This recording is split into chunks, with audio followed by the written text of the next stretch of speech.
Jannati jannatga ketib bo'ldi, do'zaxi do'zaxga ketib bo'ldi. Alloh amr qilar ekan. Ey malaikalar, dunyoda kitob ko'targan borki, yig'ishtirib kelar ekan. Odamlar shovul kelar ekan, qorilar, qoriyalar, odam Safiyullohdan bizning davrimizgacha mushafdan Qur'ongacha o'qiganlar kelar ekan. Shunda Alloh aytar ekan, oyog'ingiz yerda turganda, mahshar maydonida turganda tilovat qiling va yuksalib ko'tarilishni boshlang ekan. Mana shunday yerga qarab turib Qur'onni nechta sura bilasiz? Bismillahdan keyin alhamdulillahi robbil alamin arrohmanir rohim maliki yawmiddin.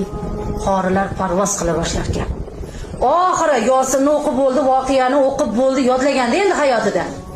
Mulki yodladi, 3-4 ta zamdan yodlab berdi-da, Nos surasiga kelganda to'xtadi-da, Alloh bilganim adadi shu yergacha edi deb to'xtasa, to'xtab qolgan jannatida abadul abad qolsin deb aytarkan Alloh.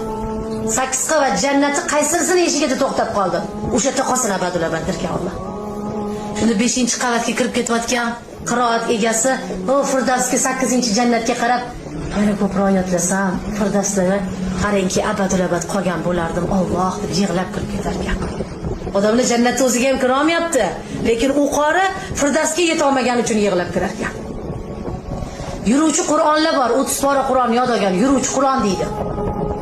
Sarvari koinot alayhissalom marhamat qildilarki, 30 pora Qur'onni yod olgan odamni jasadini qabrda qurt yemaydi dedilar.